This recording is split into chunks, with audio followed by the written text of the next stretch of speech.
in what we looked like and the way we worked. And we were quite lucky in that first 3 years of, through our own personal networks, being able to reach out to people and have them join. But as we scaled and got further along, we could see the challenges, both finding the talent as well as having the talent thrive once in the system. And that's a big key for us with Valence, is actually providing resources for once people are actually in, that they don't feel that isolating freeze moment, and that they have support across and outside of their organization for mentorship and growth opportunities. So it was a huge learning ground in both speed, velocity, but also culture. And that's a big part of what we're trying to do. Love it. All right, Joanna. Hi, I'm Joanna Popper. I'm with HP. I lead up our initiatives around virtual reality, especially with regards to entertainment. I've been at HP. Seems like people are getting awards over there or something. Yeah, definitely. It's like that's where all the fun is. I'm going to go get mine after this. Okay, good. All right, we got to do a lot of applause here too. Come on. Woo! Okay, good. Nicely done. Yeah. All right. If they keep doing it, we'll give it back. All right. We'll do like a pep. What is it, like pep rally? Yeah, pep rally. We'll be a pep rally. All right. So I've been at HP almost 2 years. It's been a really fun adventure working at a company with such a storied legacy. I don't know if everyone knows the story of HP, but we were one of the original companies founded in a garage in Silicon Valley, two founders creating technology for Walt Disney for the movie Fantasia 80 years ago. So we weathered the storms of the different phases of computing. We see VR, AR, AI, 3D printing as the next wave in computing. And so for us, it's really important that we're in there building out the technology that's gonna take us into that next wave, when we no longer have the cell phones that you're so graciously pointing at us and filming us with, and are using some sort of smart glasses instead. So that's what I've been doing in HP. With regard, HP is really interesting with regards to our focus on representation and diversity and inclusion. We actually have the most diverse board in all of technology, which is really proud to say, and a lot of focus on making sure that our senior level executives, everywhere from the interns all the way to the senior level executives, are representative of our audiences, our customers, and who we're working with. So that's been really nice to be working for a company where the goals, the values align well with my own personal goals. And I can talk more about initiatives and things that we're doing on that front. Prior to HP, I led media and marketing at Singularity University, and before that, I was at NBC Universal leading marketing for Telemundo for almost a decade, so for a long time in Joanna's entertainment. who I want to be when I grow up, basically. And one of the things she just kind of glossed over is that she's working in this interactive and immersive space, and obviously, with respect to entertainment in particular, the landscape's still a little fuzzy, right? Trying to figure out where the big economic opportunities are. And one of the things that we're seeing as a space where we've made some headway in terms of quality experience and also monetization is location-based entertainment. Could you talk about that just a little bit? Sure. So location-based entertainment, just to define it first, is basically anywhere you go out of home to be entertained. And so it could be a theme park, an arcade, a movie theater, a museum, and a mall, standalone VR arcade. So location-based entertainment has been around for quite a while. As a concept, it's not new. What we're focusing on is using virtual reality or virtual reality, augmented reality in these venues. And there's a lot of reasons that the venues are turning towards new technology. I mean, if you think about it, they've always been turning to whatever that newest technology is to drive customer satisfaction, to drive revenues, to drive traffic. And so today, one of those experiences or some of that technology is virtual reality and augmented reality. There's a lot of projects that we've worked on, from Dave & Buster's, who rolled out in 112 locations simultaneously a Jurassic World, basically motion platform simulator in VR that gave you the feeling of being in a roller coaster. But as the Dave & Buster's had said, it was giving you a roller coaster, but not at roller coaster prices. So they were able to create a virtual experience that you have going in. Basically you sit like the way we're sitting here. Let's look like this. You put on a headset, and you encounter this virtual world of dinosaurs. And so we worked on that project from the computing side. We're working with a company called Zero Latency, which has about 40 locations around the world. A lot of fun zombie shooter games in there.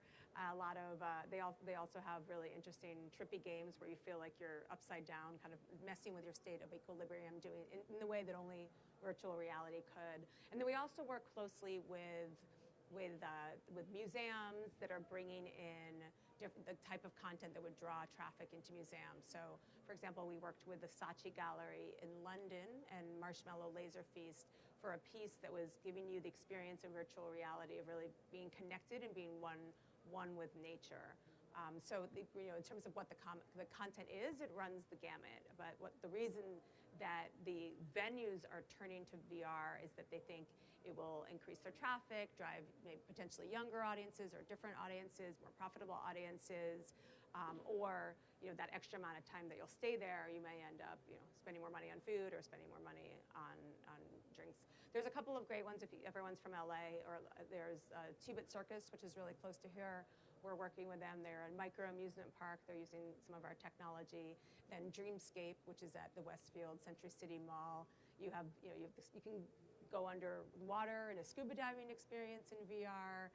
You can, there's one that's sort of like a Raiders of the Lost Ark, and they have a new Men in Black one coming soon, and we're working with them on the headsets as well. So lots of great experiences. And why location-based entertainment is important too is that for most people, it's likely to be your first great VR experience where you, just for the price of a ticket, you have the opportunity to go and check out this new technology without having to make the commitment to buy it, bring it home, figure out how to use the technology, troubleshoot it if something goes wrong, and figure out which content you want to see. And So it's social. well, first, editor's note. The zombie shooting game shouldn't be called games. That's training for the apocalypse. Just so you know. We have do that. The second thing is the. Now we know Right? how you spend your time Right. on the internet. The second thing is, just out of curiosity, how many of you have a high-end gaming console at home, like PS3, PS4, Xbox One type thing, right? A bunch of people. Now, keep your hands up. Keep them up. Keep them up. Now, keep them up if you use it more than 10 times a week for something other than streaming content. Right. So Now we found the real gamers. Right. Then we found the so one of the issues, just like when I was a kid and folks would go to arcades to play Pac-Man and Donkey Kong, is that the value proposition for the average consumer around, will you get the equipment in your home to have the really high-end experiences, right?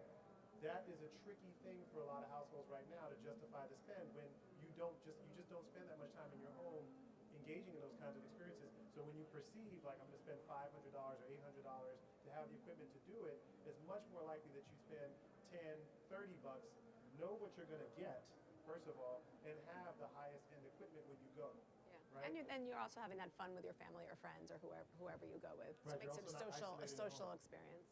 Although for those of you who are socially awkward, maybe you do need to be at home, but that's a separate conversation. It's a different panel. I think it's over there, hence the clapping and everything. Anyway, Chris. Woo! Woo! Woo! I'm just hoping my ankles aren't ashy. So my name is Chris Denson. I host an interview series called Innovation Crush. The show has about 750,000 subscribers on it. I turned it into a #1 best-selling book that came out last year called 10 Essential Rules for Breaking Essential Rules, which is pretty much a handbook for how innovation happens within organizations and within individuals. Kind of almost 50% personal development as much as it is like business tactics. And then on the other side of my hat, I get to work with a lot of brands and startups and government institutions to help them do innovation and make that happen, whether that's putting together think tanks or working as an innovator in residence. And prior to that, I had actually run the innovation practice for Omnicom Media Group for 4.5 years, working with folks like HP. They were one of our primary clients. I'm also an avid fan and user of Valence. I don't know what you do. No, I'm just kidding. But we'll get you in the mix soon. And then, just like, my goal is really to help people increase their innovation potential. So no matter what level you're at, like there's always a new game or a new level to achieve. And so whether it's a novice speaking at colleges and things like that, or working with folks like an HP or GE, just to kind of like, what does the near and distant future look like?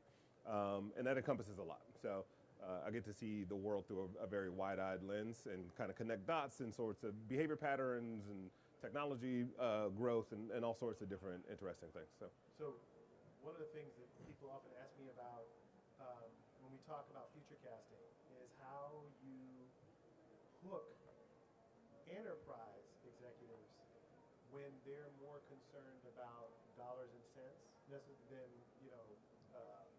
the next wave of technology, right? Like we're at a point now where there's a better mousetrap being built all the time, right? So getting people to focus on the particular innovation that might really impact their business can be tricky. Can you talk a little bit about how you've been able to do that? Yeah. I mean, a lot of it is controlled experiments, right? You know, if an organization can put a person or a resource or, some effort towards experimentation with the future, I'll give you an example. At OMD, there's 12,000 employees around the world. There were 20 of us focused on innovation. And that was broken up between 3 different satellite offices, so New York, Chicago, and Los Angeles. So it's a very small bucket when you look at the whole thing.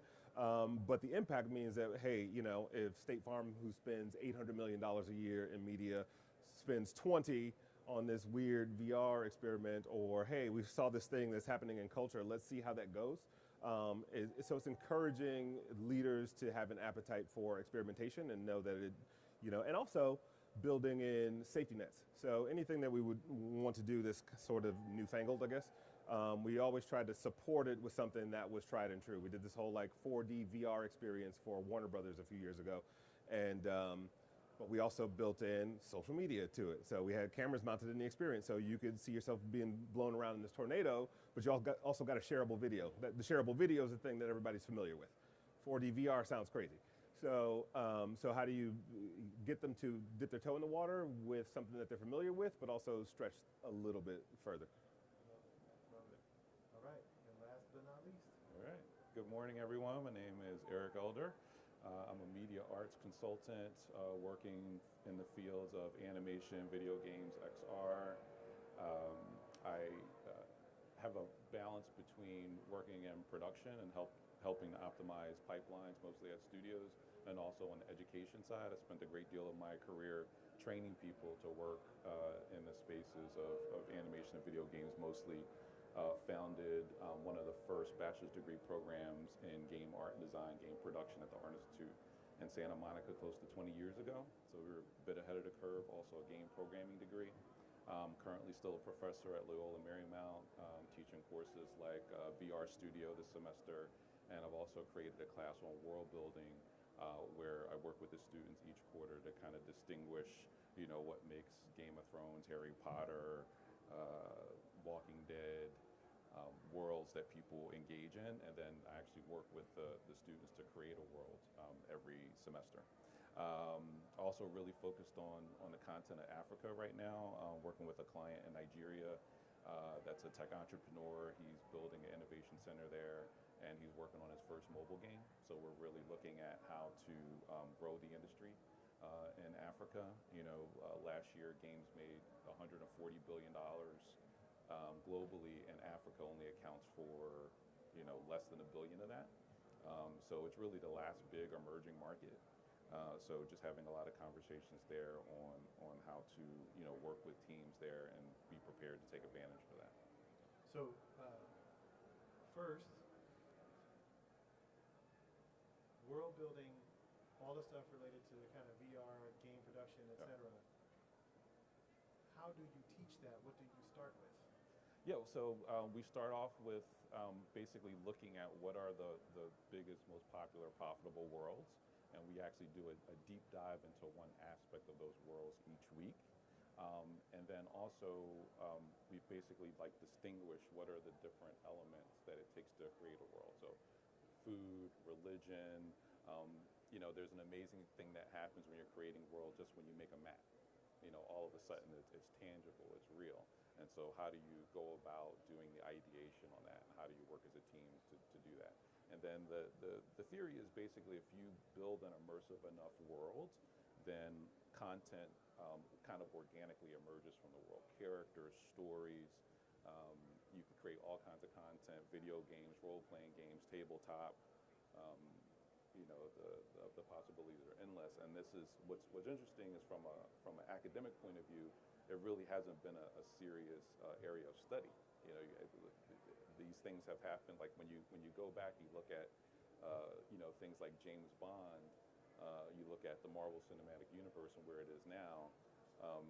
You know, there wasn't an intention when these universes were built or created that they would extend 50, 60, 70 years down the line and have all of these different elements come out of them. So right now, students actually have the opportunity. It's really important for them to learn the skills because most likely they're going to be doing some type of project like that in their career at some point. So, and with that, I want to take the second piece that you were talking about, which is the gaming piece and emerging markets, and tie it back to, you know, this is Mobile World Congress, and open it up to the panel. Obviously, when we get to 5G, we'll be talking about having experiences at your fingertips that nowadays require kind of a tethered connection. It seems to me that one of the obvious opportunities in terms of entertainment is going to be interactive and gaming and so on. But can you guys just talk about some of the opportunities that you see, you know, on the horizon, next couple of years, you know, 2 to 5 years? What kinds of cool stuff do we think folks are going to actually have available to them, and what do you think are going to be the real business opportunities there? I'll start. I think one of the most exciting things I've seen in relationship to 5G is, you know, what Magic Leap is working on, and this idea of, again, I'm a big fan of location-based entertainment. I was thinking this morning, you look at like Ready Player One movie, right? It's really interesting when they talk about people being in a world with headsets. It's not the same as when you see it like on screen. Like it just seems weird, and that people would be walking around on the sidewalk with a box on their head, right? But you know, these glass eyeglass formations that are being developed, you know, that seems a lot more reasonable, right? And so, you know, just the idea of going to like a mall or an amusement park or a big space and having some type of interactive experience that's layered on top of reality, where, you know, people don't look so strange, you know, and that other people are engaged with, and that it becomes kind of like a normal thing, opens up an amazing, you know, opportunity. Like I'm really excited about the Quest as well, and just being untethered and running around in a 60 by 60 space multiplayer is exciting. So you can, thank you. Hello, testing. I don't know if it's on. You could just imagine what that's like on a larger scale. You know, I'm thinking of games that, you know, 30, 40, 50 people are playing in a large space. I advise everybody to watch a lot of porn. I say that jokingly, but it's also like if as far as like consumer consumption goes, they are early testers in every field of technology. First with encryption, first with VR, like, and you know, but it's just something, not necessarily watch it per se, but like keep your eye on it. On the industry. This is the first time uttered at Mobile World Congress, watch pornography. But also I look a lot at the mobility space, right? I was in Germany at D-Mexico a few weeks ago, and I opened up my Google Maps, and in there was like a small AR box, right? You start to think about proximity, and you go and travel to a place, and you don't know what's around the corner or what's down the street. And so I wish, for instance, if I'm a Hilton, you know, Diamond member, that part of my Hilton app experience lets me know what's around me locally. So while you do have the gamification and the game experiences, you also have this sort of like utility. So, you know, and then I look at all the other boring fields. You know, you look at the medical industry, and you look at where the spikes are in certain fields of technology. Even holography, for instance, is being used a lot in medical schools, right? You want to see what the endocrine system looks like. Now we can actually like have a 3D model of it right in front of us while we're doing the assignment or working on the cadaver or whatever we're doing. So I look at these other areas of interest, and spike, and mobility is just such a big thing right now. If you look at what's happening with the last mile and the whole scooter business, there's a company called Canoe that's coming online, which is a subscription-based electric vehicle that runs off of an app. BMW a few years ago was experimenting with pop-up holographic displays in the windshield, and they have a vehicle that was on the market that you could have that inside your vehicle. So these things that kind of just help me and enhance my day-to-day and give me that one last bit of information or resource or connection. Those are the things I look at like that are going to be exciting that 5G will allow us to do a little bit more extensively. There's a lot of areas. There's, you mentioned cars, so clearly self-driving cars will have huge impact. Smart cities, huge impact. On the gaming side, we focused on a more high-end experience. So we create these really cool headsets that are the 2160 by 2160 per eye. It's called the HP Reverb. Now, today, that still needs to be tethered. And so we have a PC backpack that you can wear and move around freely, so you feel like you're having a whole free roam experience. We just released our second generation of the backpack. It has RTX 2080 inside. So that allows gaming creators, content creators, as well as training, healthcare, architecture, engineering, and construction, product development, higher education. We have lots of industries that want to use VR, but don't either want to have the storytelling ability that you wouldn't be able to have in just a standalone headset, or the resolution. They don't want to have a sort of cartoonish looking character when they're trying to do a training for, say, oil and gas or mining or first responders, because they want it to look as real as possible when you're talking about training somebody in what could become a life or death situation. And so today, that needs to be tethered, and so our backpack connected to our headset is the best way to have that very high-end experience. And that's because of the bandwidth that's required for that very high resolution and for everything we're doing. Going forward, there'll be a point where we'll start seeing first local 5G. It will start with local, and then it would go broader. But that's something that we're looking forward to have the technology and those high-end experience that we're doing be able to become more pervasive.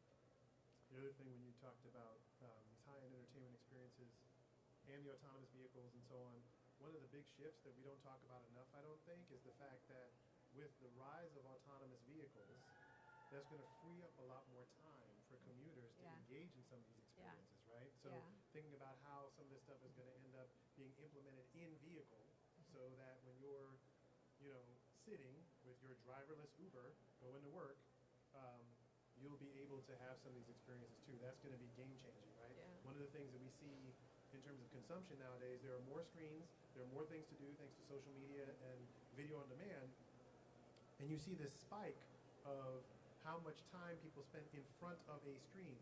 But increasingly, we've kind of maxed out the amount of hours, for example, that you can spend watching a movie or playing a game, because there are some things that can't be multitasked, right? But if you just add 2 hours a day, that's a completely different situation. There's a question about how to monetize it too, because increasingly with these on-demand entertainment type experiences, you don't necessarily have an easy way for brands to engage with consumers without interrupting the experience. Yeah.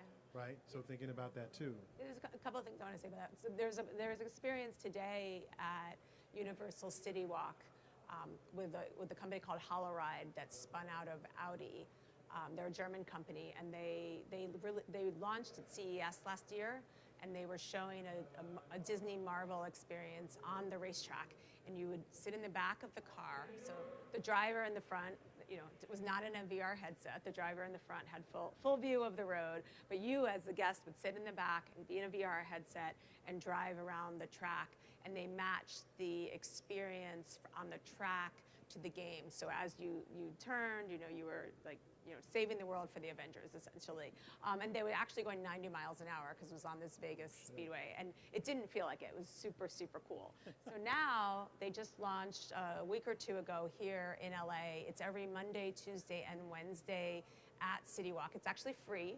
So you just show up at, Monday to Wednesday, now until November 9th. And they worked with Universal. The experience is Bride of Frankenstein. You're not going 90 miles an hour because they're actually taking you on the road. and it's Ford cars, and it's really, really cool. And again, they matched your experience, going around the corner, stopping, with how you're saving Franks. And they actually even use elements that like theme parks do, heat and wind, but from the car. So like they use the seat warmer that's in the Ford. They use the fan, they turn on. So it's pretty cool. So that's just a vision of what we might be seeing more and more of. So for those of you that live in LA, I recommend that you go check that out. Love it. For me, I think there's two big zones. One is I see the expansion of kind of some of the smaller cities with these new technologies, opening up new worlds for the younger generation and the current generations to really do things they haven't ever had the chance to do before because of latency or just connectivity deficits that they've had. So I grew up in a very small town in Louisiana, by the way, and a lot of what I was doing at the time was hacking my world with the library, right? And so I see with the reduction in latency that's going to happen because of these technologies, just really interesting startups coming out of places like that. Which small town, by the way? It's a small town. The pronunciation is Natchitoches. I know. I'm like familiar with Natchitoches. It's spelled like Natchitoches. Yeah. Yeah. So it's a suburb of Shreveport. I know that. My grandparents are from Shreveport. Yeah. There we go. Small world. You want to ride smaller, home? right? So I said, small world. You want to ride home? yeah, I do. All right, come on. So you have that, but then you have cities like LA, right? So a couple of years ago, I had the opportunity through Gensler to work on a project with the mayor. And at the time, there was the kind of after effect of Pokemon Go. And he really wanted this notion of downtown LA to come to life. And we did a lot of studies, and the outcome was it's too early. The tech is not quite robust enough for us to have that fully immersive experience, but it's coming in the next year or so. And so actually turning literally this convention center into a new layer of experience is something we also had in mind as the housing and other kind of aspects of hotels come online. That's going to explode in some really interesting ways. And lastly, the types of companies and the types of innovators that will come out using these technologies. One of the focus points of our platform is spotlighting people like this young kid named Idris Sandhu.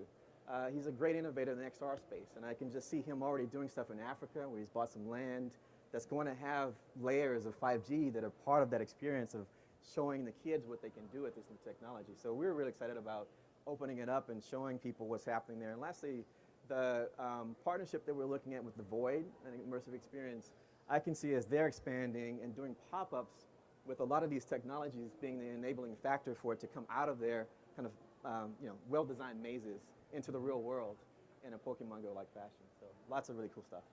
Amazing, amazing. So I do want to get to this talent conversation, although you guys are welcome to kind of interrupt with questions. But the last thing I want to ask before we start talking about talent is, in terms of getting organizations to see some of those opportunities and capitalize on them, are there particularly things that you are doing or that you'd recommend so that folks start to embrace some of these opportunities?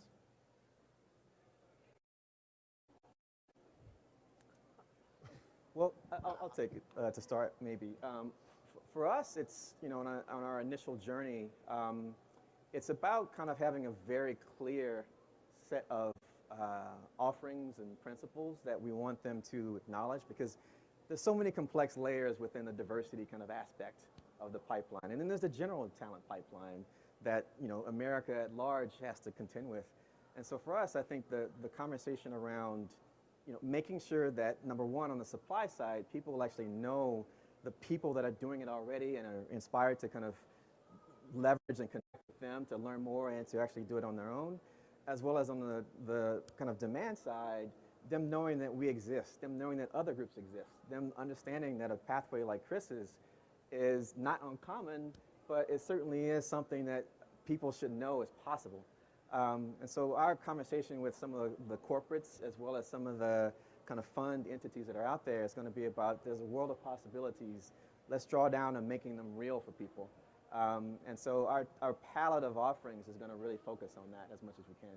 Okay. I also think like show and tell is fun, like and it's super effective. I mean, all the things that you mentioned like sound great, but when you go and sit and do it, like that's a completely different experience, right? And it sounds cool. You all walk out of here and be like, oh, she talked about this one thing. But the minute I give you a visceral, physicality sort of experience, and we used to do all sorts of showcases, and we still do, with a lot of different events. We just put together a 2.5-day think tank at South by Southwest for government offices. So it was like the Homeland Security, U.S. Census Bureau, NASA, but a large part of the room was show and tell. Like, I can tell you about AR and VR all day, but once you go like, oh shit, that's what, okay, it sticks. And then that person's wheels start turning. And so, you know, and you'll find like a lot of groups will do things like Trendtrex. A good friend of mine was the head of innovation at Adidas. He would take his team out, just walk down Rodeo Drive, and not Rodeo, but Rodeo, and walk into stores and look at the wood on the floor or the lighting, or if they did have a technological display, just react to it. Because you need to have something where you're not just talking with your hands, which you know, you find like from an innovation perspective, you're usually like, and then it does this, right? And, like, and you're like, So to give them something that is sticky and gives an emotional connection to the real life experience. Just out of curiosity, how many of you have had a chance to have VR, AR experience before? Excellent. All right. Because I agree 100%. Like, if you've not tried it, particularly if you haven't had the chance to try like one of the high-end experiences, it is hard to really imagine how compelling the opportunity is, because it really is transformative. I don't think really, actually, you know, we can move on, but I don't think that VR, AR, mixed reality has grown up yet. Yeah. I think there's still a lot of analogs to gaming and movies, and I think if you've had the chance to really experience some of the high-end stuff, there's a potential for an experience that is kind of very unique to the medium, and you don't see that very often. But I think, you know, next 3 to 5 years, you will see some experiences that are just a different thing, right? And particularly in the experience arcades where they can use high-end rigs, I think you're going to see some fun stuff, right? I think too where the shift is really happening. Can everybody hear me okay? Is in the corporate space is in training, right? Like the last couple of events, you know, OC6, you know, there was a big emphasis on Facebook, on like Facebook business, right? I was really interested to see Johnson & Johnson make their announcement about doing these, you know, VR surgery trainings or games, right? And there's so much data already that's accumulated that XR training is, you know, in the long term, more effective, impactful, and cheaper. Again, particularly in, you know, the surgery simulation. You know, not having to get cadavers is, you know, a pretty serious, you know, savings for when you have to do that type of training.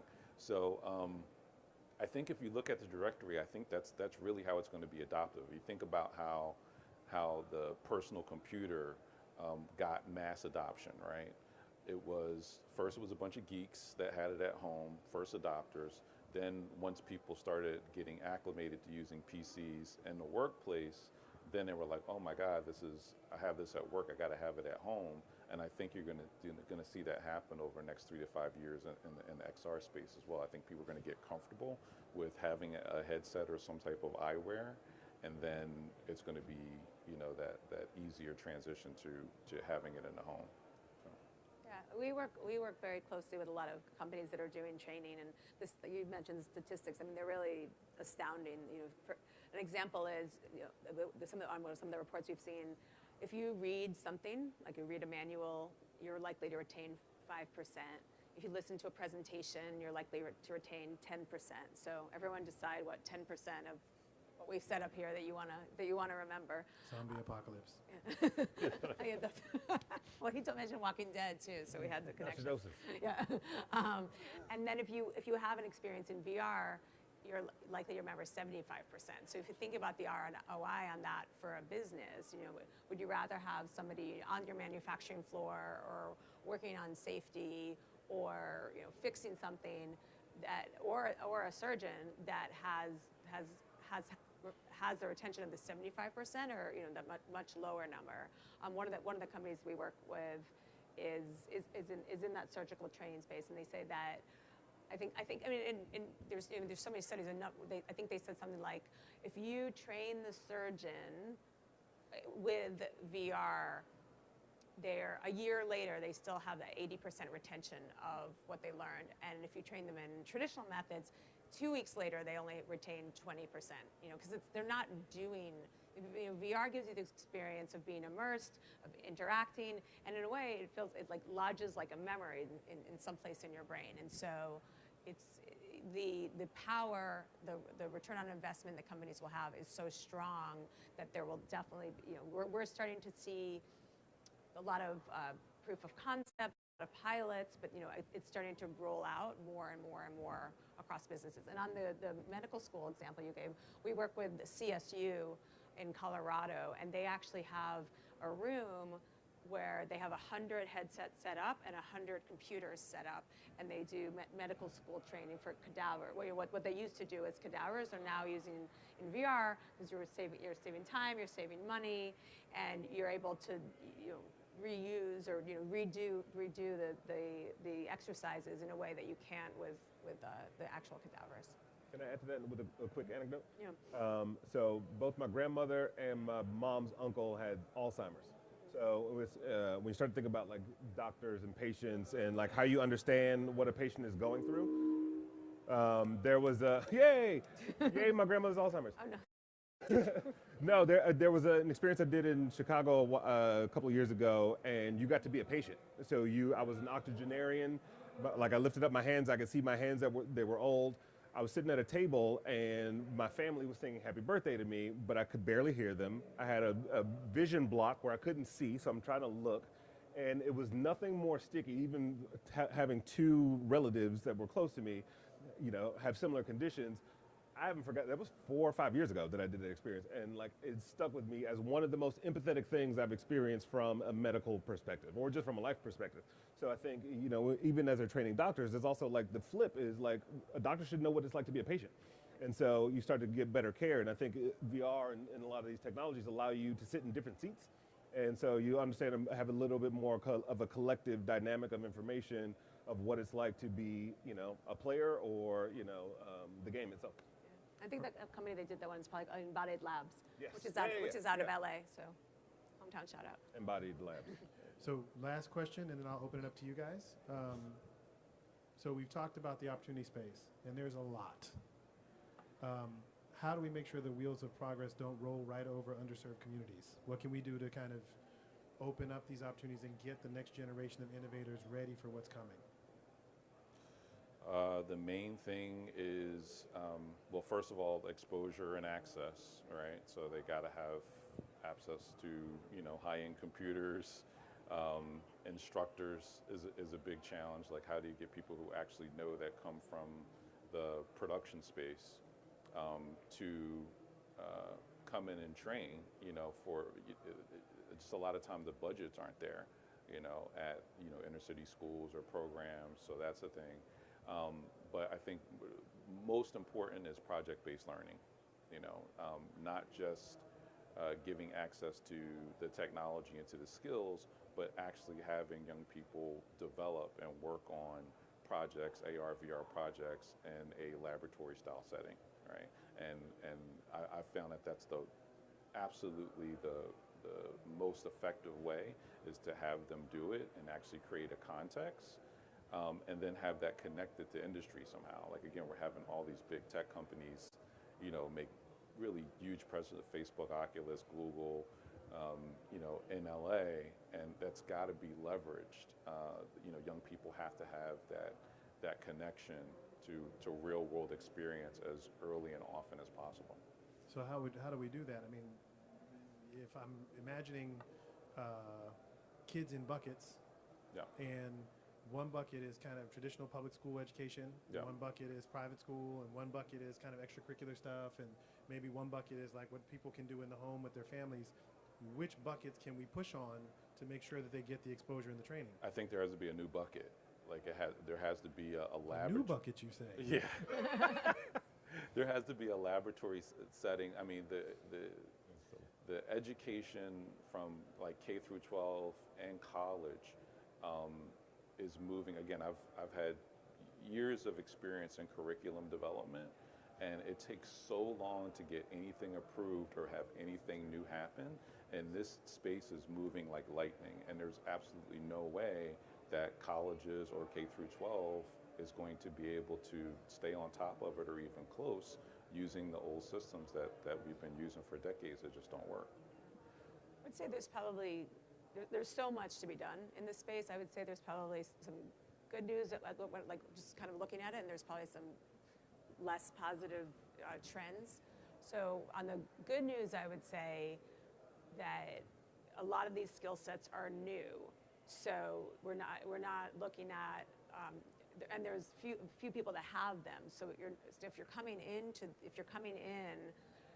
if you learn game engine, if you learn Unity or Unreal, it's not that there's going to be it's not so likely that there's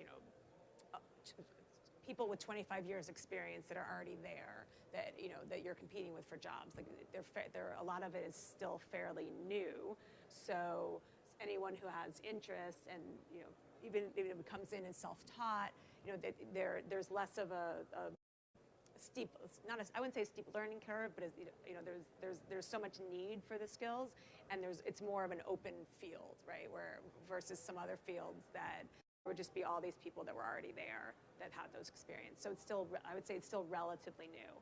The other thing I would say is that unlike earlier generations of computing and earlier waves of computing, where we probably saw, only one demographic in the room pretty much, or majority one demographic in the room, this is coming together at a time where you're getting people from different industries, from engineering, from gaming, from film, from TV, from immersive theater. So a lot of different industries, one, but two, it's coming at a time where conversations about making sure that what we're creating, the voices we're putting forth, the products that we're creating do apply broadly, and having many voices in the room is a conversation, so a conversation is not the same as making sure that we're having all the voices and the right people, but at least it's coming at a time where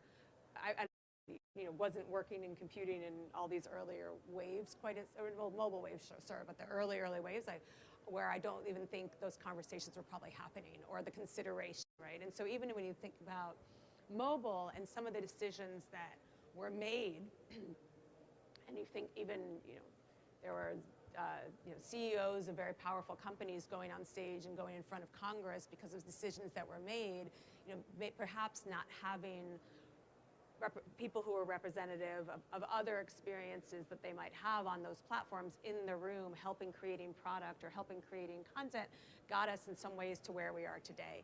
And I think that the recognition of that, and the recognition of some of the cultural shifts that we've seen over the last few years, I think are driving companies to realize that they need to be more representative when building products and when building content.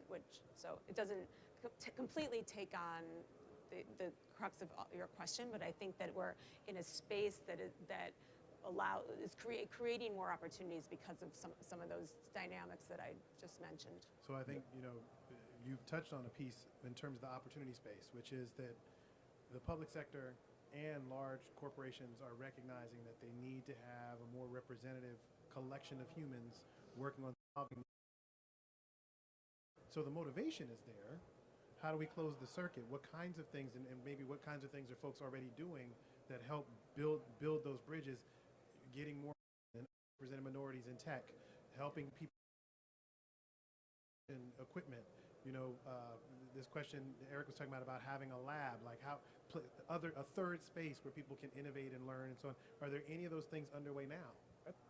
I think there are a lot of programs out there that are doing a great job, and I think sometimes we want to build something new or build something inside our company rather than supporting something that's already existing.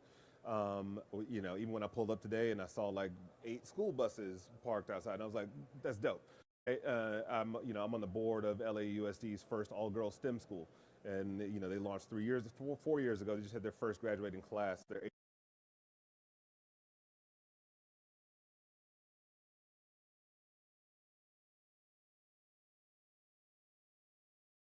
program like that. It's almost like there's so much that we couldn't, take it all on. At South by Southwest, I think for the past 2-3 years, there's a group called OHUB, and they provide scholarships to take about 100 to 200 college students from HBCUs to South by Southwest. And they have a top floor at the JW Marriott. They program the shit out of it. There's LinkedIn was a supporter, PayPal, just a small amount of sponsorship can get you a couple of hundred kids, a week in Austin and just get exposed to different things. I think discovery is probably like the biggest gap, right? It's like we don't know what we don't know. So if I can just show you a picture and you go like, what is that?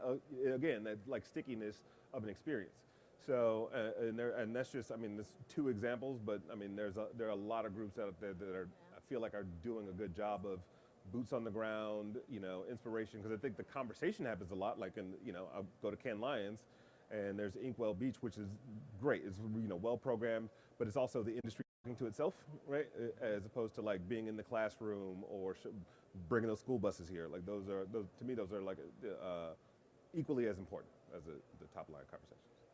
And in my observation of it as well, I'm seeing incredible swell of all these opportunities and platforms and groups coming together and or operating independently, but they're doing some amazing things.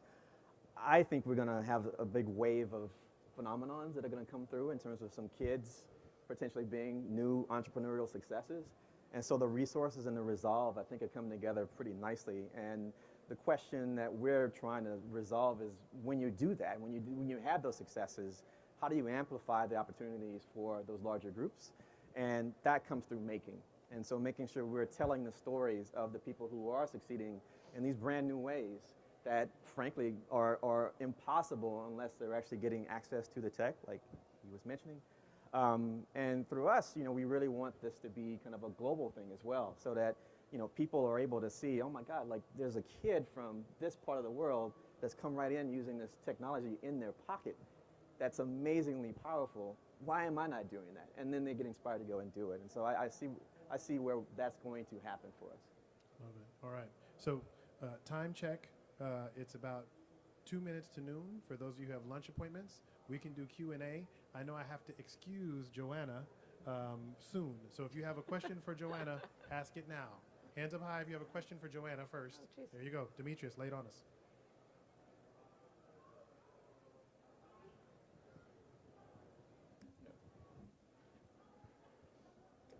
I hope it works. Hi, my name is Demetrius Thompson with Global Mobile Alert Corporation, and I'm looking at you guys and I'm saying, you're not that old, first of all. So I'm looking at it maybe as like 150 years of technology experience on this stage. And is this the first time you guys meeting each other? No. Okay, do you guys ever plan on collaborating together? No, I'm just kidding. I think it's always the goal. I think anytime you meet like-minded people, you always want to try to find ways to connect dots. So I think that's just an important part of like being open. I think you come to places like this and you might have a mission or like an assignment your boss gave you or whatever, but you open up your lens a little bit, you can discover all sorts of unexpected ways of collaborating.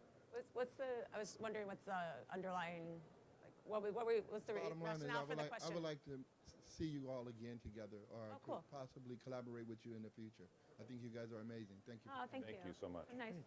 Yeah, that actually taps into a really great theme that Kevin Clark, who's the reason why, along with Dr. Michelle Turner, I'm up here with you guys, is the connectivity, right? And the multiple possibilities that extend by you just connecting with people like this. And that's really what we want to be about, is an enabler for that to happen in so many different ways and spawn new ventures. So absolutely. I want to do some comedy stuff with Chris. I want to do some education stuff with Eric. I want to do something, I don't know what, but with you, some really cool stuff. So yeah, absolutely. Notice he Good left question. me out. Next question. What's going on with you? We're going to figure that out. Where did Mike go? Oh. Right, just run over here. There we go. I've been to 2-Bit Circus. It's great. Awesome. Great. It's over there on the west side, on the east side, sort of. Yeah. And it's great to expand. I know people are going there, but I know one of the questions we talked about earlier in terms of youth coming and trying to explore some of those things? I know everybody can't have their parents bring them, but is there an opportunity to have like buses come up, maybe field trips being brought there, and maybe use it as a during the daytime as a place where Yeah. kids could explore?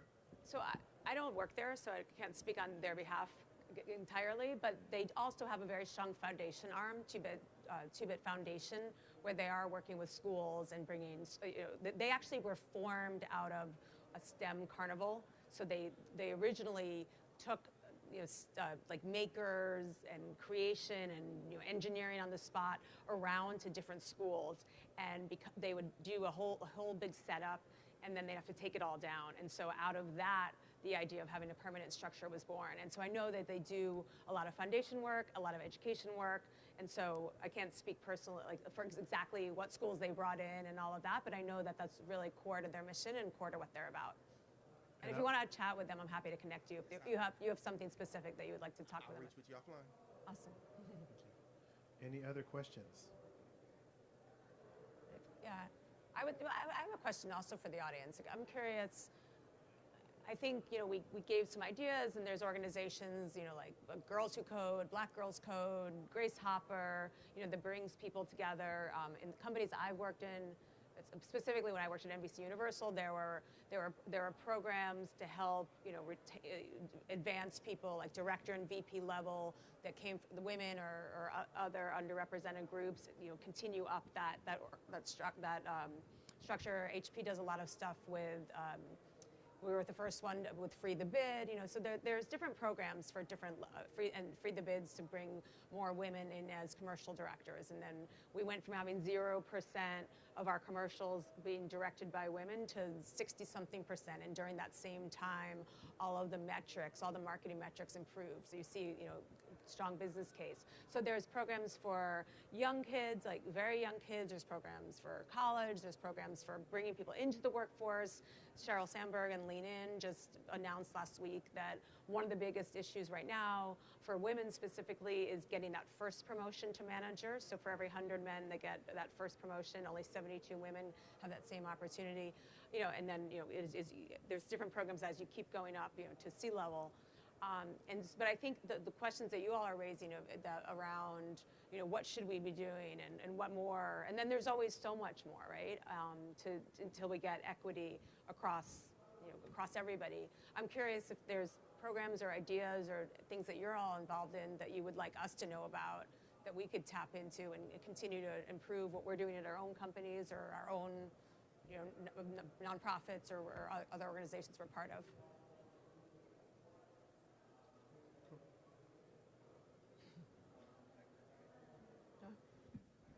Hello? Yes, my name is Kevin Clark from Dakar Foundation, and I'd like to thank everybody by really, again, having a round of applause for you guys showing up today. You guys had a lot of stuff to do today. Thank you again for taking out time, especially to Jay Tucker. Our idea of putting this thing together was really to synthesize all of the organizations, all of the groups that are doing stuff, but we know there's a lot of fragmentation within all of this effort. I wanted to make sure we had one space where we can talk about what can we do to find one pilot project that we could all kind of work on together using 5G, AI, and all the other disparate and similar, technologies that are out there. One of the things I wanted to do is acknowledge some people that are in the audience, and they do represent some factions of what we can do to get better at collective impact. So I want to see if I can bring them up here real quick so that you guys know that they're here. Mia Johnson, can you please come up? Introduce yourself. This is like an awards. Hi, so I'll take this out. I'm taller than you. My name is Mia Johnson. I work with the Los Angeles County Department of Arts and Culture. And we've actually really been like on this new horizon of building creative career pathways for young people. The Board of Supervisors sanctioned a cultural equity and inclusion initiative that really just wanted to kind of bring together all of the folks from the different creative industries and figure out ways collectively how we can improve access and equity for young people to enter these careers. And so I was very enlightened to hear from all of you and to really know that there's an investment activity for how we can go about doing it. these young people know that these careers exist, and also to let people know that people that look like me actually sit in those seats. And so that is kind of the work that we're starting to lead, and we've convened creative industry folks, including media and entertainment, and we've actually brought together educators and those who prepare young people for the creative economy. And so what we want to continue doing is having this conversation more regularly. We've gotten philanthropists as well as our county board of supervisors behind our wings, and we really want to bring some of these thought leaders together, because without voices like yours saying that it's an investment and an interest to do this work, then the collective and public will isn't behind it. And one of the things that we really, really appreciate is having the opportunity to just have panels and discussions like this with young people in the audience. And so they're being able to hear from you and know that, yes, AI is actually kind of cool, and the fact that you play video games all day is actually something that could get you a career. And so this is more of an initiative right now that we would hope that would turn into action and collective action. So just plan to reach out to all of you on LinkedIn. Well, thank you so much. I want to connect with you here today, actually. What you're doing is exactly what we want to enable here in LA and beyond. And so it's really wonderful to hear what you're doing, and thank you. Thank you. Valence. Yes, thank you. Hi, I'm Rodelia Shaw. I teach at Santa Monica College. I teach media production, which I say telling stories that matter because it's nonfiction storytelling. I also touch on 360 VR. I'm really interested in the MR, XR space in terms of media production because I think there are a lot of opportunities there.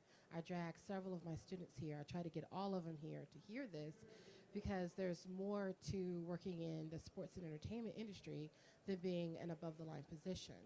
So my question, because I'm at a community college, is how the money in terms of getting that kind of support so that we can do straight pathways from our 2-year to possibly a UCLA or USC that's in line with careers in your industries.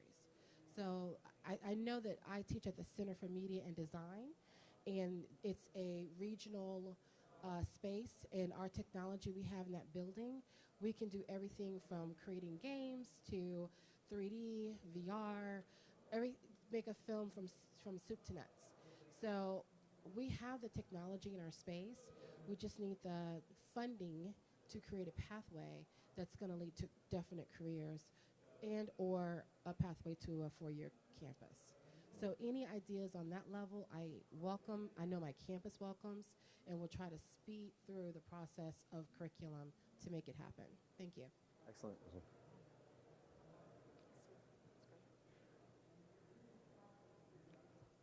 I didn't know she had a question. Hi, I'm Michelle Turner, Dr. Turner, as Lemira's referenced. And I really appreciate panels like this. I've seen over my career many panels like this with the intention of speaking about opportunities for diversity pipelines. However, my background is in tech. I left IBM in 1996. And one of the things When that she was 16. Yes, when I was 16. Did everything from coding to managing and consulting and all of this. And one of the very real truths that still we have to figure out in these opportunity spaces is how to really advocate for people of color as they move through not just entry level can I code, but can I lead? And you know, even though we speak about entry points into 4-year universities, I represent USC in this space. I will tell you that one of the hardest outcomes spaces that I look at is how to land our Black students in tech, because they don't have the same equitable advocacy, even though they are just as brilliant. And so really this is one of the things that in my partnership with Valence, you know, that we really want to push forward, that brilliance is there, but we also need the advocacy to push forward, you know, these young people so that they're not struggling in the same ways that, you know, some of their exemplars or mentors have struggled. We need to erase that. So anything that we can do, anything that I can do that's the space that I want to be in, but I just kind of want to highlight the fact that this is a very real conversation still yet to be had. But thank you. Thank you. Yeah, I want to mention something that we talked about before the panel, which is how important it is to have like social events. You know, big tech companies are, you know, it's been a big conversation, diversity, inclusion, these last several years, and I think it's a lot of times it's looked at it as a very complicated, like, how do we figure this thing out? And I think there's just a big, you know, to be really blunt, just having opportunities for young people of color or underrepresented communities to actually be in a space with, you know, these big tech firms, you know, Facebook, Google, and so on. And so they just feel more comfortable being around each other. I think it really does get like that simple, right? When it gets to the point where you have, you know, candidates that maybe have the same talent level, or a lot of times, I know in production and in technology, you just hire people that you are familiar with, right? Like production teams go from studio to studio, and I don't think it's anything insidious. I think it's just a matter of, you know, people being more comfortable in social spaces, and so when these opportunities come up, there's a better chance that that person that normally doesn't get the position might actually get that. So Yeah, I would just add to that, I think organizations also need to be attractive to those candidates, right? Like we were talking about that. There's a group called Next Play, and they basically throw like networking parties, but they will also invite like the LinkedIns and the Microsofts, and so it's just like you literally show up and it's like a nightclub, no panels, no nothing, but it's really great network. So it hit a cultural tone that was spot on, and there's a lot of efforts that have attempted to hit cultural tones correctly, and they don't. And so like now I'm like, I just don't have an interest in it. But those things that do speak to me and speak to me accurately, then I go like, okay, cool, let me investigate a little bit more, right? You're dropping the breadcrumbs that seem to make sense and become an invitation, but also just hitting the right note, because you got to remember, just like we talk about like marketing experiences and brands and all these things, you're marketing yourself from a HR perspective all the time as well. So I just wanted to add that. So. Right. One last thing. I'm gonna hit. Thank you all. Thank you, Jordan.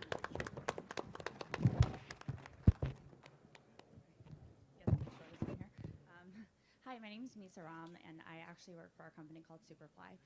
Our background has been in experiential marketing, but really we're best known for starting Bonnaroo and Outside Lands and doing experiential events. One of the big initiatives that we have from a corporate strategy perspective is really fostering new talent.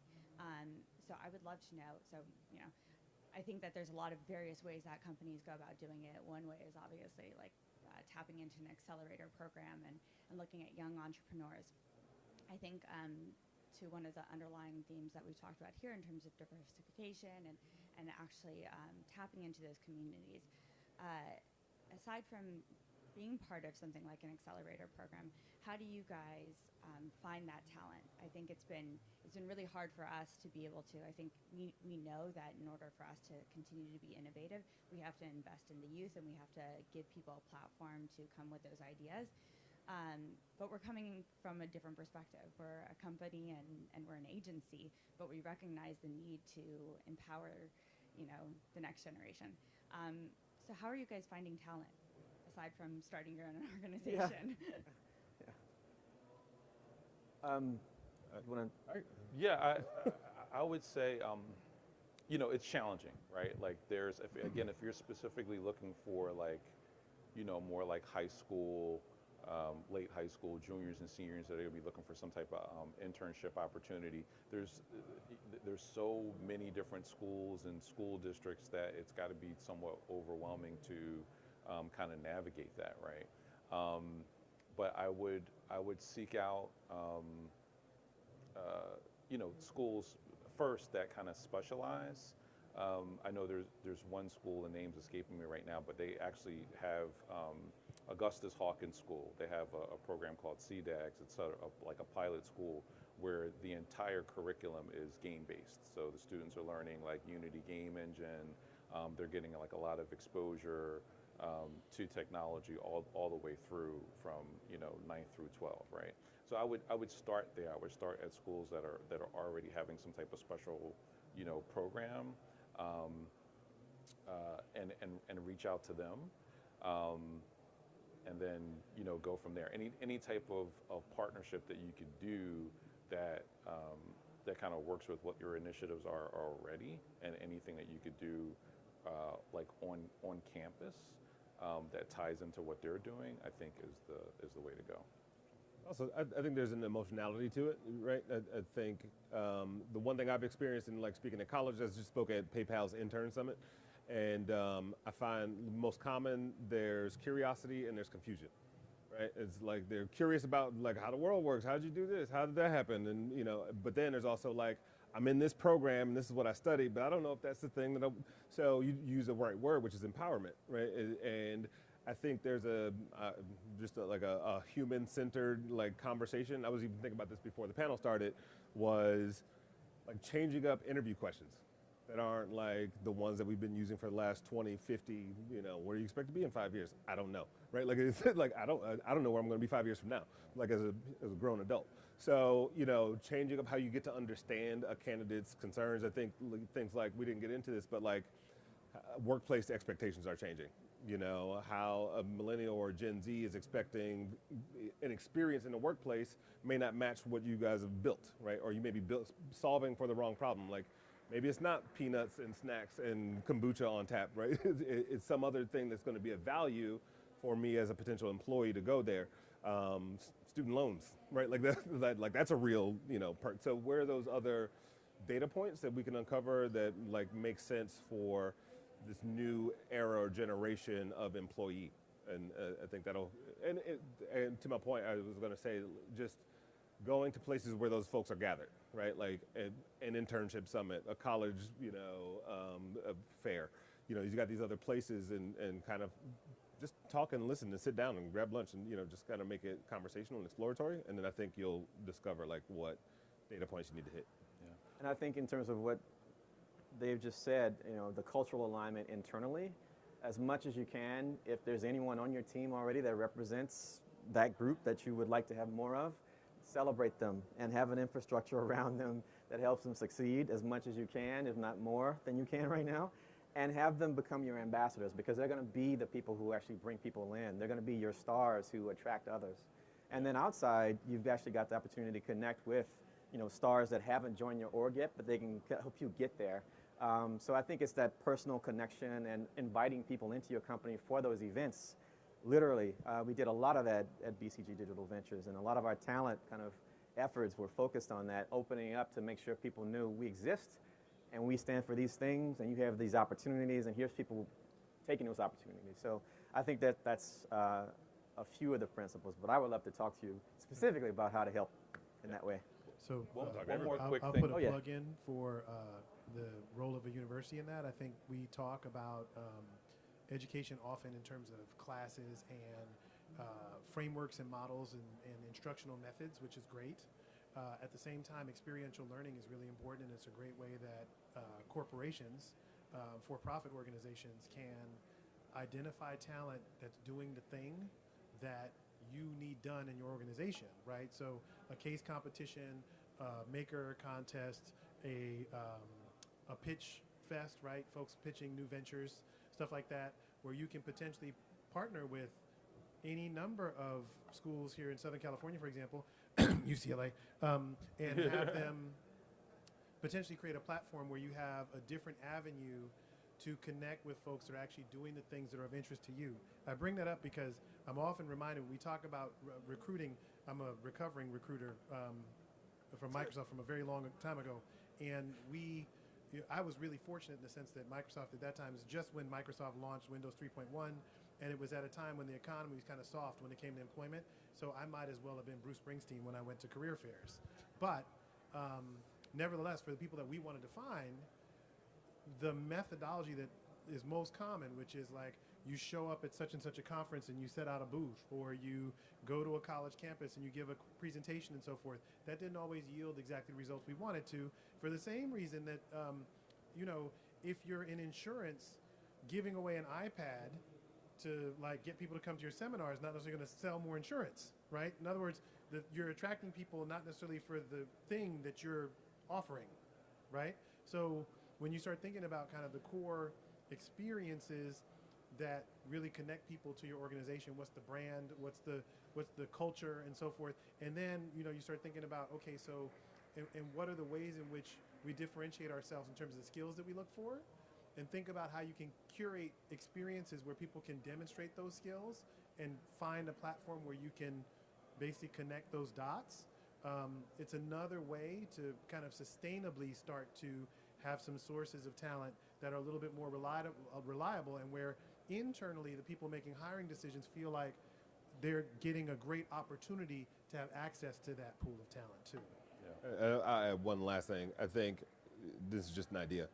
I mean, you mentioned you guys run festivals, right? There's a group called Recess who used to do like EDM festivals, and then that would be one day.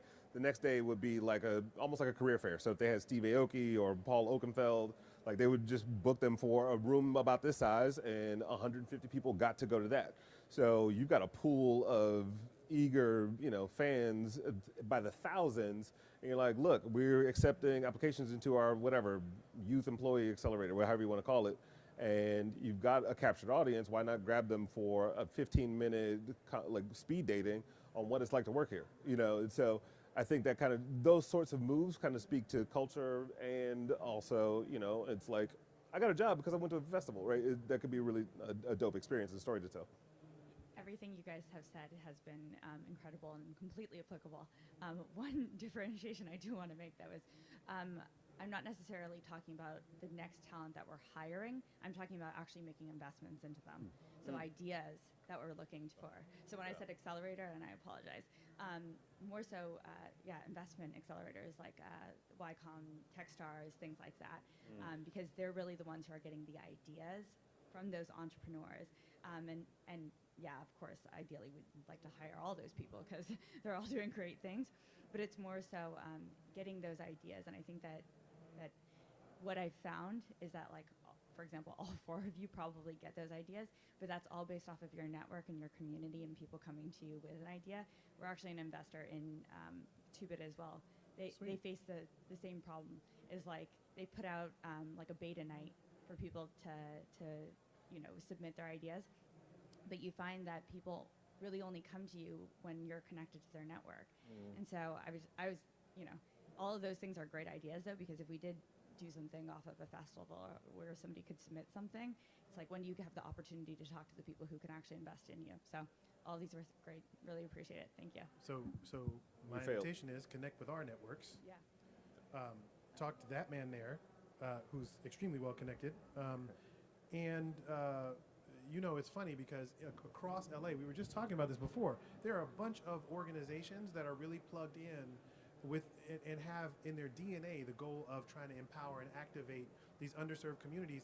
And we're looking for resources and relationships so that there's a way for those people that we've identified to actually make that connection and so on. And so from that point of view, you have a bunch of amplifiers if you have an opportunity or something that's going on. And part of this is also trying to invest in those amplifiers so that when you have a thing, the word gets out and the right people show up.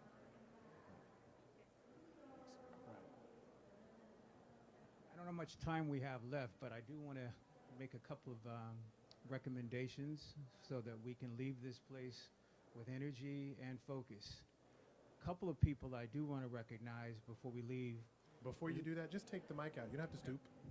There you go. There are a couple of students in the audience, and that's an amazing thing because most of them are in classrooms right now.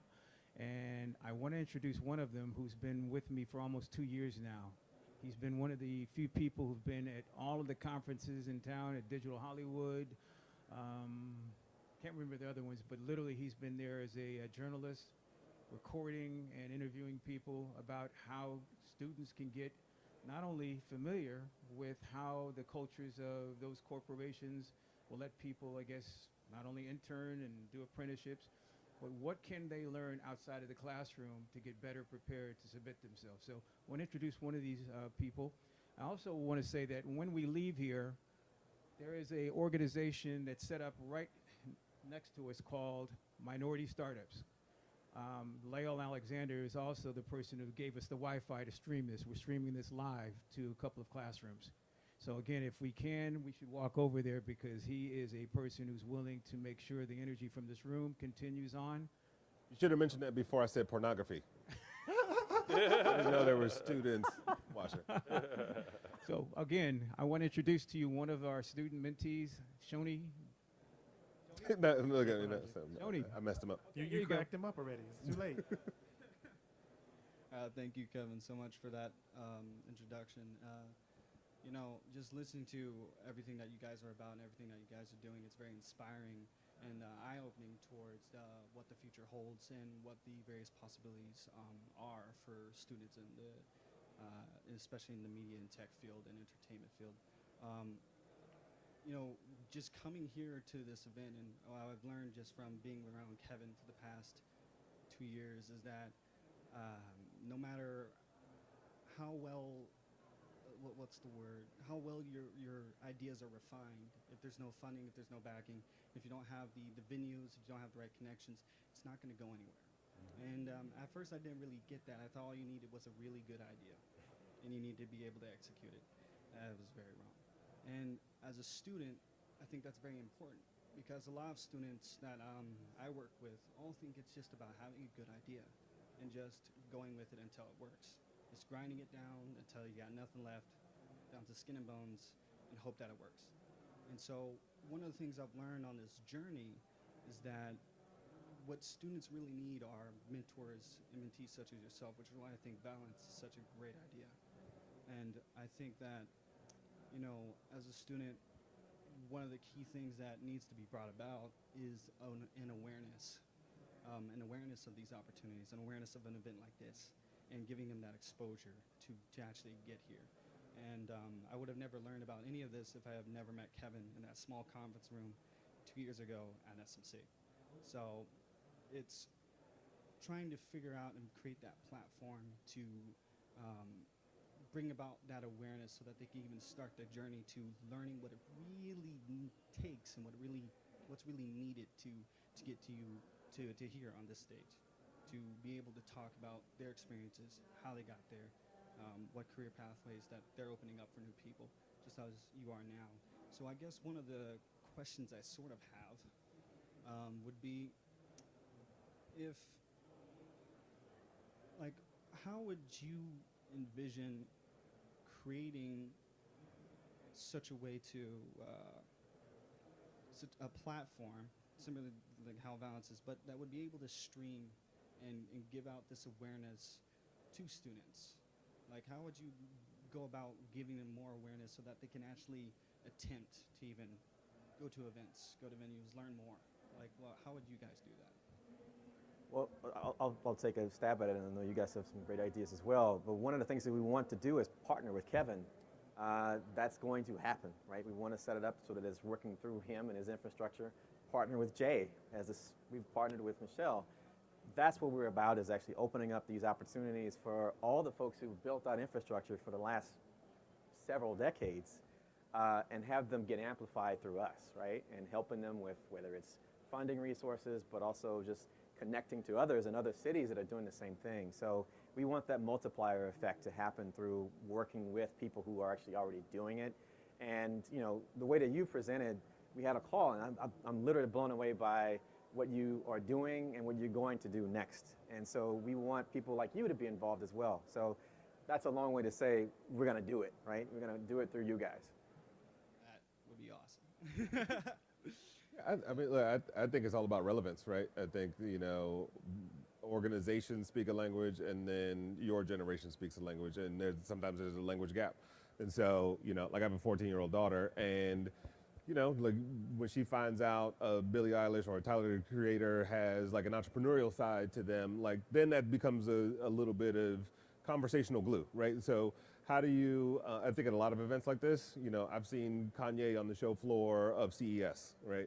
You've got all these like, not necessarily celebrities, but just like adding that pop culture, the entertainment, that excitement value, you know, to the serious conversation. And I don't think that happens enough, or at least the right way, right, or in the best way possible. You know, I've tried to do that with my show. I've got 230 plus episodes, and I've had everybody from Matt Barnes to Chamillionaire to Troy Carter to, you know, a lot of different individuals on there. And we're not talking about like the flashy stuff. We're talking about like Matt Barnes runs an artificial intelligence investment fund. And like, to me, that's an exciting angle to be like, oh shit, this is a huge surprise. I didn't know that. So you talk about streaming the conversation.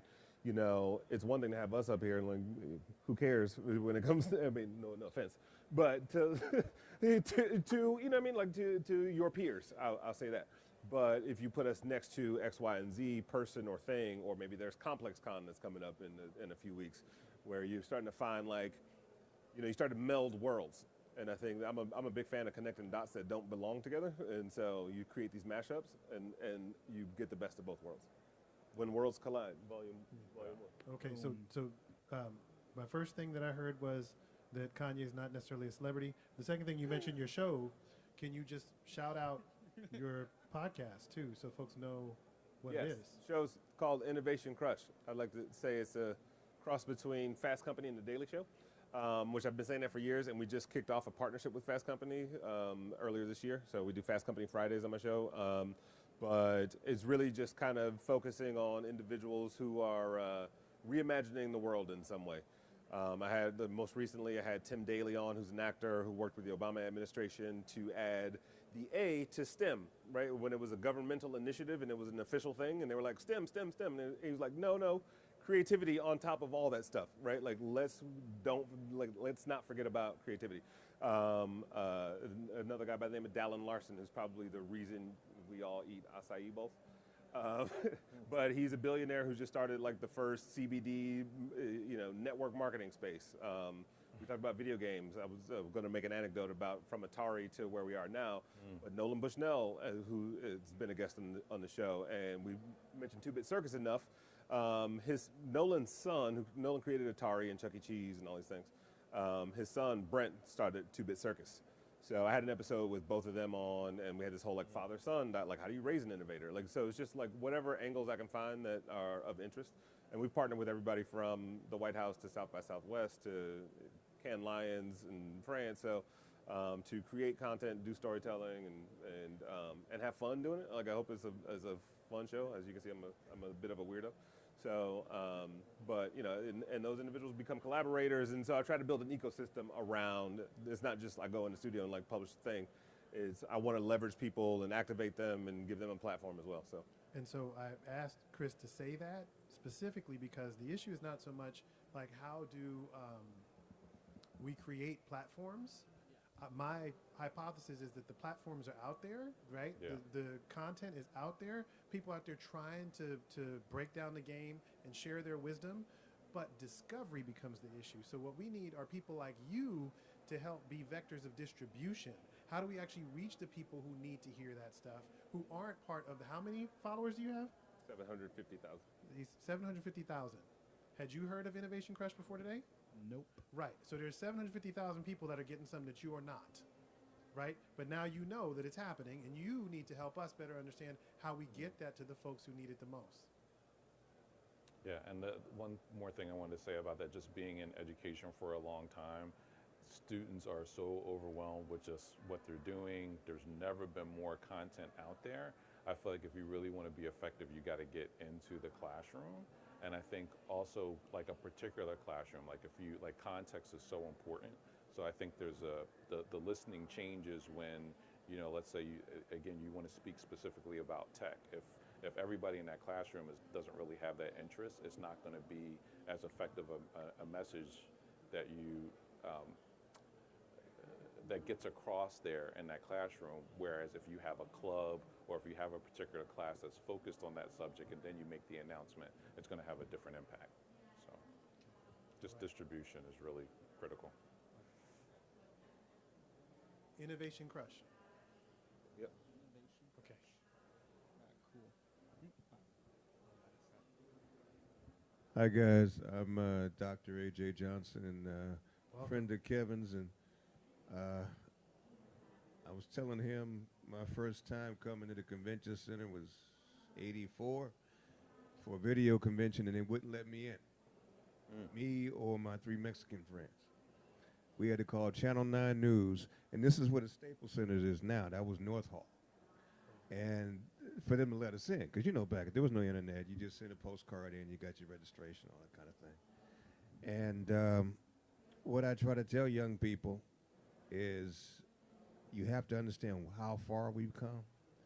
And also, it's not just the technology and your skills and your talent and so forth. You have to know how to move amongst civilized people, speak the King's English, and be able to present yourself properly so you have opportunities. So I haven't been as successful communicating that as I'd like to be. I was wondering if you had any ideas about that, because one of my big opportunities, my brother and I had the whole 14th floor of the CNN building for 3 years because Keystone was giving us our own satellite channel, the Gospel Network. And the damn thing blew up. Galaxy 6 exploded. So I'm a caveman now compared to the technology we have. So I no longer have to think how we're going to do it. We know we can do it. There's so much technology.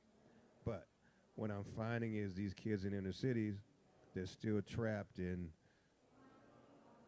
how to be able to function on both sides of the fence. I understand when when you're down in Compton, trust me, you need to have your head on the swivel. You have to know how to move amongst that. But when you're outside of that, above the 10 freeway, you have to know how to function that way too. So I think that's one of the most important components. It's not just, having the technology and so forth. You got to have the presence to be able to function. I'll tell you, I work for everybody. But without being able to speak the King's English properly and move at that level, I wouldn't have been to 18 countries. I wouldn't have done all the things that I've done. So how do you communicate that to young people effectively? I want to take a stab at this. I don't know if anybody got a chance to go to Yomo next door. You said you saw a bus load of kids getting on or getting off the bus.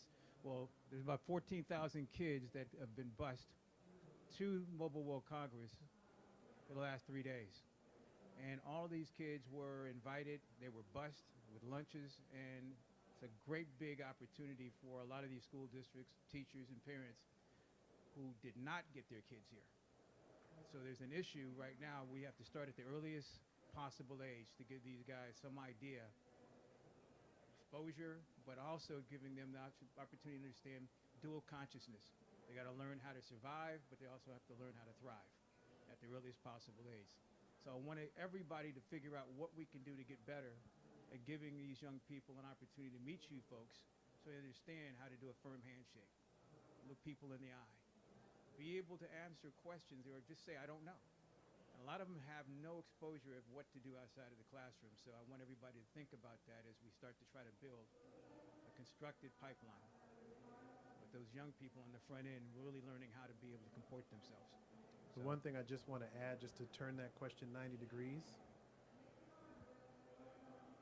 we live here in North America in a cultural environment where the most compelling entertainment experiences, the most interesting fashion, the most sought after music, etc., is not coming from people who traditionally spoke the Queen's English, right? So I wouldn't always assume that the kid from Compton needs to leave Compton at home to be successful in the world. I would say that there's a question around, we're really good at teaching our kids how to be independent, particularly when we come from disadvantaged situations, to get folks on their feet quickly. We're not so good at teaching our young people to be interdependent, right? Because the opportunities that these folks are talking about involve collaborating with a lot of people. And so how do you establish trust? How do you get other people to see the world the way you do? How do you communicate your vision? How do you motivate people? How do you keep people accountable, right? How do you share the value of the thing that you're creating equitably amongst the people who you've partnered with, right? Things like that that go to the question of leadership and about collaboration, right?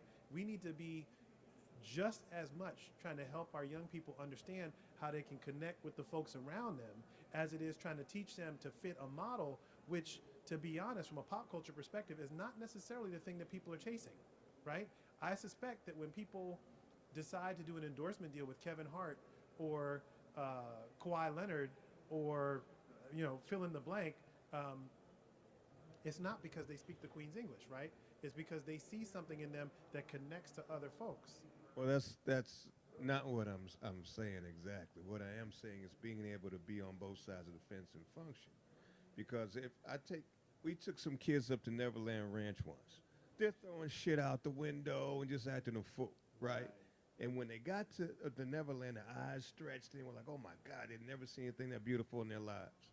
Now, when we left there, they made sure that place looked just like it was when they got there. The beauty of that place transformed them, and they saw things differently. So I'm not saying leave your identity who you are and don't be that, I mean, look, Curtis Jackson and Jay-Z and everybody else. I'm not saying that. But those exceptions to the rule, I'm saying if I hadn't been able to speak the King's English, Keystone wouldn't have gave us the whole 14th floor to CNN building rent-free. They wouldn't have given us a satellite channel. And this is in 1991, where I'm still trying to get equipment from Amatron, and it takes me an hour, even though I got ID. And I get this white dude from Domino's to go in, no ID. He'll come out with the stuff in 15 minutes. You understand what I'm saying? I understand. So I'm saying being able to know when to turn it on and when to turn it off. And what I'm saying, and what I'm suggesting is, in addition to that, it's also seeking allies and learning how to collaborate. Because maybe you can't walk in there speaking the way you speak, but you have an ally that'll walk in there for you and come out with the stuff that you need, right? And part of that is building authentic relationships that come from a place where you are grounded. You got to have values. The idea that you're just going to throw stuff all over somebody else's property, somebody needs to raise you right. But that should also be true when you're back home. Oh, yeah, certainly. But if they're not getting that back home, is what I'm saying. They're not getting it. That's like he was saying about how people hire you. They hire the people that they know, that they're familiar with. Okay. But if they've already got a preconceived notion of how you are, and you know that, you have to create an opportunity for yourself to say, hey, I'm not what you saw on TV. Just give me a shot and get to know who who people are is all I'm saying. No, I got you. So we're here, but just having that, you got to give people a chance. But you have to be compelled to give somebody a chance. Right. That's right. We just need to hold. I'm suggesting that there's a larger ecosystem out there, and we should both provide our young people with motivation and instruction and some level of discipline and grit. And we should simultaneously be trying to hold the larger ecosystem accountable and find the allies out there who will collaborate with us, co-conspirators, and help and give them some lanes where they can actually open some doors to a kid who may at first glance look like a stereotype, but if they get a second and a third glance thanks to an ally, provide an opportunity for them, folks realize that they've got the package, right? We have to be self-reliant, but I'm saying it again, but we also got to be interdependent, and we got to teach our kids to be that too. Right? All right. So with that, we're way over time, so I'm going to thank what remains of my panel. And thank you guys for coming here. We really appreciate it. And again, if you want to stay around, we're going to take a little bit of a guided tour over at the Minority Startup and meet Lyle Alexander.